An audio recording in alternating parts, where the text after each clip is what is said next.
یا ایہا الذین آمنوا ان تطیعوا فریقا من الذین اوتوا الکتاب یردوکم بعد ایمانکم کافرین۔ اس کا معنی یہ ہوتا ہے کہ اے ایمان والو، اگر تم کچھ کتابیوں کے کہے پر چلے تو وہ تمہارے ایمان کے بعد تمہیں کافر کر چھوڑیں گے۔ یعنی ایمان جب لے آئے پھر حضور کی بات پر چلو، ایمان جب لے آئے تو اللہ و رسول کی بات پر چلو۔ اگر ایمان لانے کے بعد پھر تم کتابیوں کی بات پر چلے تو پھر تمہیں وہ لوگ کافر کر چھوڑیں گے۔ شان نزول: اوس اور خزرج کے قبیلوں میں پہلے بڑی عداوت تھی اور مدتوں ان کے درمیان جنگ جاری رہی۔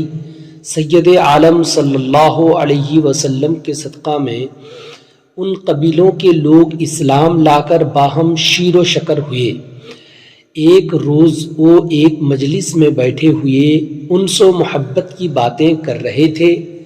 شاس بن قیس یہودی جو بڑا دشمن اسلام تھا اس طرف سے گزرا اور ان کے باہمی روابط دیکھ کر جل گیا اور کہنے لگا کہ جب یہ لوگ آپس میں مل گئے تو ہمارا ٹھکانہ ہے، تو ہمارا کیا ٹھکانہ ہے؟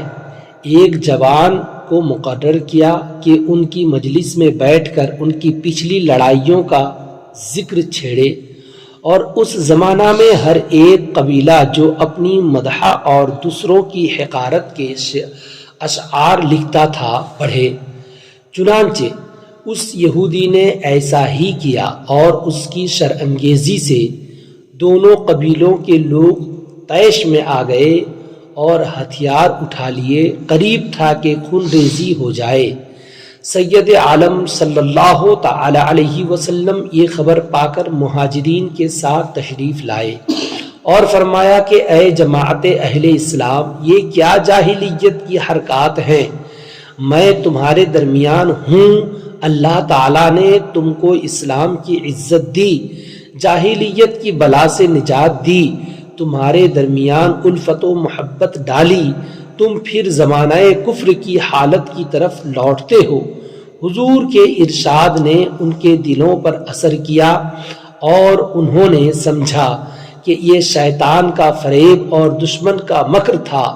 انہوں نے ہاتھوں سے ہتھیار پھینک دیے اور روتے ہوئے ایک دوسرے سے لپٹ گئے اور حضور سید عالم صلی اللہ تعالی علیہ وسلم کے ساتھ فرما بردارانہ چلے آئے۔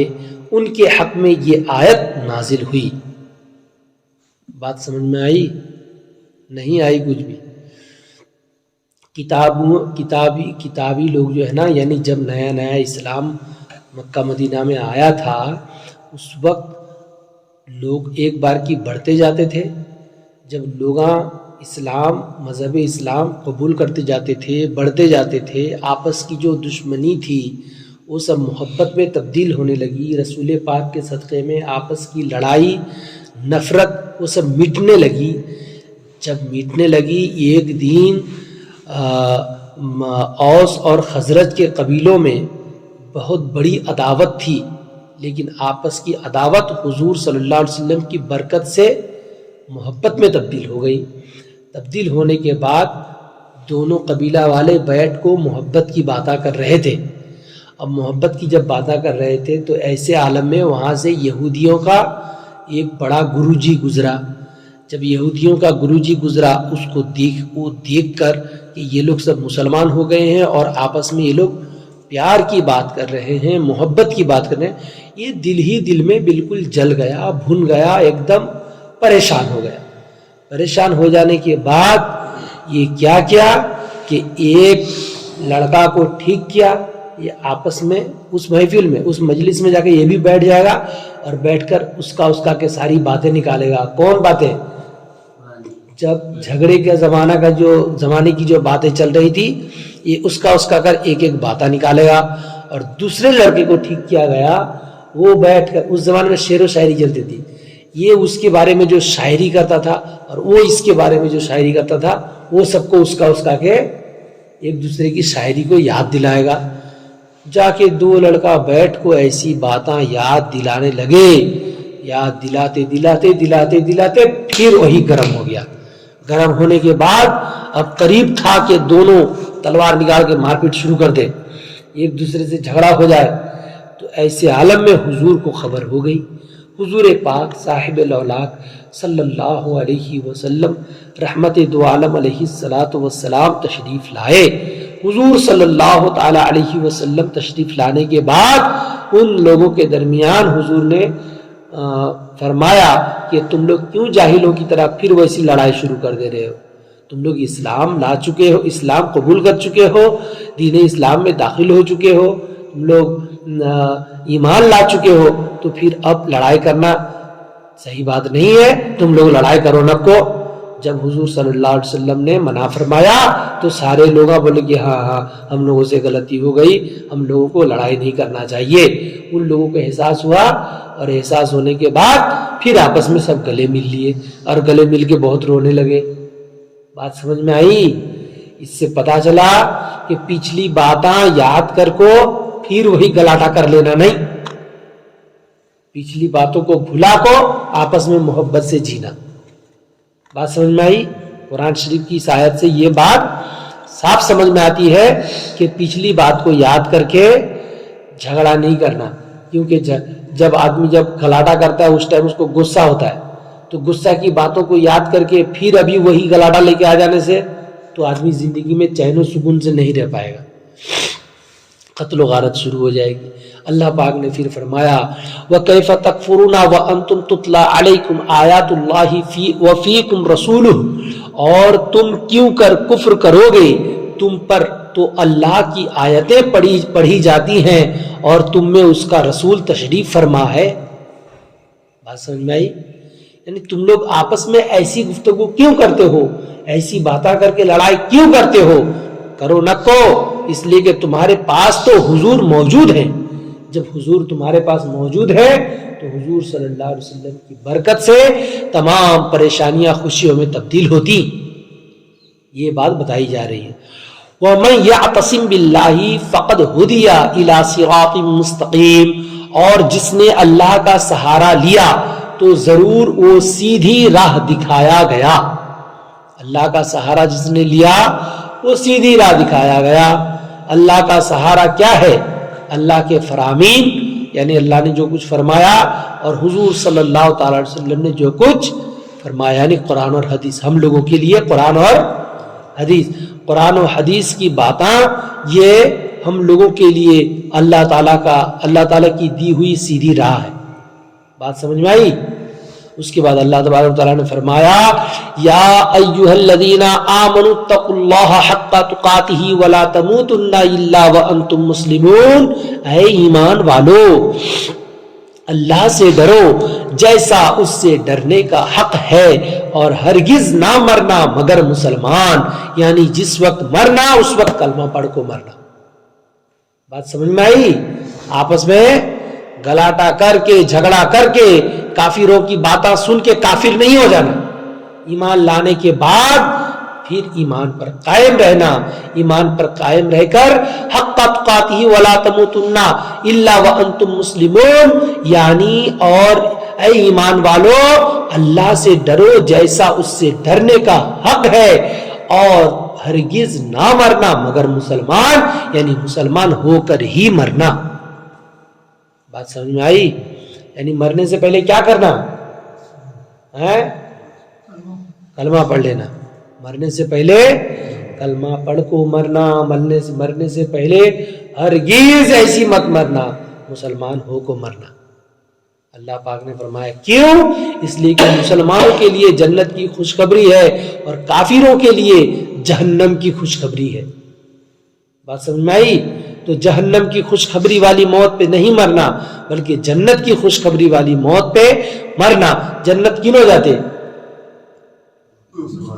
مسلمانہ مومنہ ان ہو جاتے. بات سمجھ میں آئی؟ وَاعْتَصِمُوا بِحَبْلِ اللَّهِ جَمِيعًا وَلَا تَفَرَّقُوا, اور اللہ کی رسی مضبوط تھام لو. اللہ کی رسی مضبوط تھام لو. یہاں پر بتایا جا رہا ہے حبل اللہ کی تفسیر میں مفسرین کے چند قول ہیں. بعض کہتے ہیں اس سے قرآن مراد ہے۔ مسلم شریف کی حدیث شریف میں وارد ہوا کہ قرآن پاک حبل اللہ یعنی اللہ کی رسی ہے۔ اللہ کی رسی کیا ہے؟ کیا ہے؟ زور سے، قرآن پاک اللہ کی رسی ہے۔ یہ کس میں ہے؟ حدیث کی کتاب میں ہے۔ حدیث کی کتاب میں ہے قرآن حبل اللہ یعنی اللہ کی رسی، یہ قرآن شریف ہے۔ جس نے اس کا اتباع کیا وہ ہدایت پر ہے، جس نے اس کو چھوڑا وہ گمراہی پر۔ حضرت ابن مسعود رضی اللہ عنہ نے فرمایا حبل اللہ سے جماعت مراد ہے، اور فرمایا کہ تم جماعت کو لازم کر لو کہ وہ حبل اللہ ہے جس کو مضبوط تھامنے کا حکم دیا گیا ہے۔ مضبوط تھامنے کا حکم دیا گیا۔ وَاعْتَصِمُوا بِحَبْلِ اللَّهِ جَمِيعًا وَلَا تَفَرَّقُوا، اور اللہ کی رسی مضبوط تھام لو سب مل کر، اور آپس میں پھٹ نہ جانا، آپس میں پھٹ نہ جانا، آپس میں بکھر نہ جانا، یعنی فرقوں میں بٹ نہ جانا۔ بات سمجھ میں آئی؟ فرقوں میں بٹ جانے سے اس میں آپ کی طاقت کم ہو جاتی اور آپ ایک کمزور ہو جاتے۔ جب کمزور ہو جائیں گے کون بھی آدمی آپ کو مار گراتا، اور جب طاقتور رہیں گے تو کون بھی مار نہیں سکتا، ہے کہ نہیں؟ طاقتور کب ہوں گے؟ جب سارے لوگ آپس میں ایک ہو کر مضبوط ہو کر رہیں گے۔ بات سمجھ میں آئی؟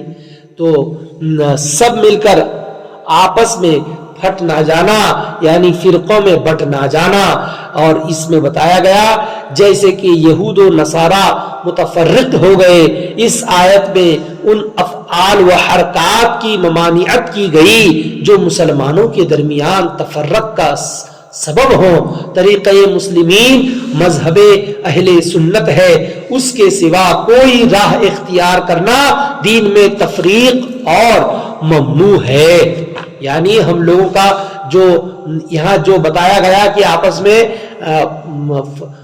تفرقہ مت ڈال دینا، آپس میں فرقوں میں بٹ نہ جانا، یہ تو آپس میں ایک ہو کے رہنے کا جو حکم دیا گیا وَاعْتَصِمُوا بِحَبْلِ اللَّهِ، تو سب مل کر رہنے کا جو حکم دیا گیا، یہ مل کے رہنے والا جو قوم ہے، مل کے رہنے والا جو فرقہ ہے، مل کے رہنے والی جو جماعت ہے، کون سی جماعت ہے؟ سنت میں اہل السنہ والجماعہ۔ کیا اس کو ہم لوگ یہاں انڈیا میں ہم لوگ اپنے بھاشا میں کیا بولتے ہیں؟ اہل سنت والجماعت، اہل سنت والجماعت۔ اسی کو ہم لوگ شارٹ کٹ میں کہتے ہیں سنی جماعت۔ بات سمجھ میں آئی؟ سنی جماعت کا اصلی نام کیا ہے؟ اہل سنت والجماعت۔ اہل کا معنی ہوتا ہے والا، سنت کا معنی ہوتا ہے رسول پاک صلی اللہ علیہ وسلم کی سنتیں۔ اہل السنہ واو کا معنی ہوتا ہے اور، اہل السنہ والجماعہ، الجماعت کا معنی ہوتا ہے صحابہ کرام، تمام صحابہ، یعنی اس راستے پر چلو جس پر پیارے نبی صلی اللہ تعالی علیہ وسلم اور ان کے صحابہ کرام ہیں۔ بات سمجھ میں آئی؟ ان کے صحابہ کرام کے راستے پر تابعین ہیں، تبع تابعین ہے، اور اولیاء کرام ہے۔ بات سمجھ میں آئی؟ یہ جتنے اولیاء کرام ہیں آپ دیکھیے گا اہل سنت والجماعت میں ہی ہیں، ان کے علاوہ دوسرے کہیں آپ دیکھیں جو ولی ہے؟ کہیں نہیں ہے۔ اگر کہیں ہے تو ان کو اہل سنت والجماعت کہتے ہیں۔ بات سمجھ میں آئی؟ اور اہل سنت والجماعت ہی یہ صحیح طریقہ ہے، مذہب اہل سنت ہی یہی ایک راستہ ہے جس کا قرآن میں مضبوطی کے ساتھ رہنے کا حکم دیا گیا۔ اس کے علاوہ اور جتنے راستے ہیں وہ سارے راستے غلط ہیں۔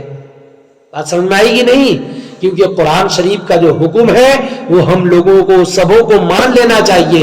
اگر سارے لوگ قرآن کے حکم کو سر جھکا کے مان لیں گے پھر اللہ تعالیٰ جنت عطا فرماتا، گناہ معاف کرتا، برکت دیتا۔ بات سمجھ میں آئی؟ اور قرآن کا حکم اگر نہیں مانیں گے تو اللہ تبارک و تعالیٰ عذاب میں مبتلا کر دیتا۔ اللہ تبارک و تعالیٰ نے یہاں فرمایا وَاعْتَصِمُوا بِحَبْلِ اللَّهِ جَمِيعًا وَلَا تَفَرَّقُوا، اور اللہ کی رسی مضبوط تھام لو سب مل کر اور آپس میں پھٹ نہ جانا یعنی بٹ نہ جانا. وَاذْكُرُوا نِعْمَةَ اللَّهِ عَلَيْكُمْ إِذْ كُنْتُمْ أَعْدَاءً فَأَلَّفَ بَيْنَ قُلُوبِكُمْ فَأَصْبَحْتُمْ بِنِعْمَتِهِ إِخْوَانًا وَكُنْتُمْ عَلَى شَفَا حُفْرَةٍ مِّنَ النَّارِ فَأَنقَذَكُم مِّنْهَا كَذَلِكَ يُبَيِّنُ اللَّهُ لَكُمْ آيَاتِهِ لَعَلَّكُمْ تَهْتَدُونَ. اس کا معنی یہ ہوتا ہے اور اللہ کا احسان اپنے اوپر یاد کرو جب تم میں بیر تھا یعنی دشمنی تھی، جب تم میں بیر تھا دشمنی تھی اس نے تمہارے دلوں میں ملاپ کر دیا تو اس کے فضل سے تم آپس میں بھائی بھائی ہو گئے ہو. اللہ پاک کے فضل سے آپس میں کیا ہو گئے ہو؟ بھائی بھائی ہو گئے ہو. اور اسلام کی بدولت عداوت دور ہو کر آپس میں دینی محبت پیدا ہوئی، حتیٰ کہ اوس اور خزرج کی وہ مشہور لڑائی جو 120 سال سے جاری تھی. کتنے سال سے وہ لڑائی چل رہی تھی؟ ارے بھائی زور سے بولو. 120 سال سے جو لڑائی جاری تھی اور اس کے سبب رات دن قتل و غارت کی گرم بازاری رہتی تھی.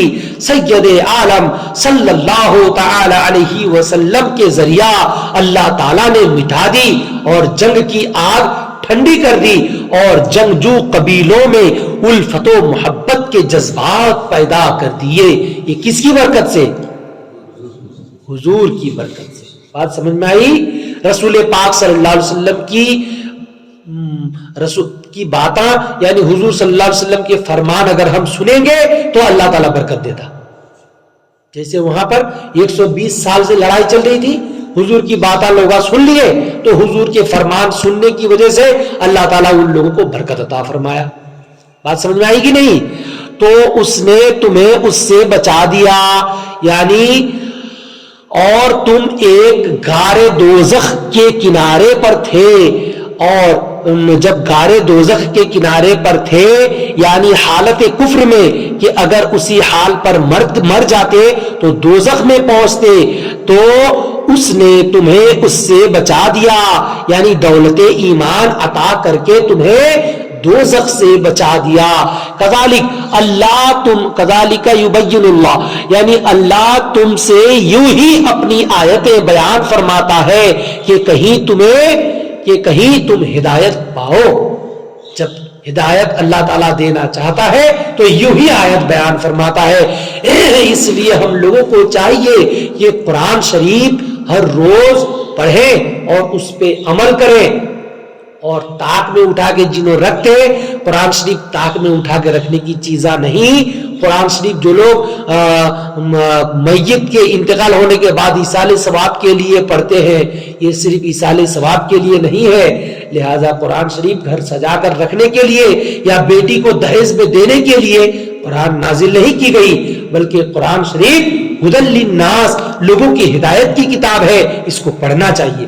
اس کو اگر پڑھیں گے، اس کا نام ہی قرآن رکھ دیا گیا. قرآن کا معنی کیا معلوم ہے؟ پڑھی جانے والی کتاب. قرآن شریف کا معنی قرآن کا مطلب پڑھی جانے والی، یعنی اس کا نام ہی ہے پڑھی جانے والی کتاب. جب اس کا نام ہی ہے پڑھی جانے والی کتاب تو تاک میں کیوں اٹھا کے رکھنا؟ اس کو ہر روز پڑھنے سے اللہ تعالیٰ برکت دیتا، جنت عطا فرماتا. اور دوزخ کے غار کے پاس جنہوں پہنچ چکے ہیں ان کو وہاں سے لا کو اللہ تعالیٰ جنت کے اندر داخل فرما دیتا.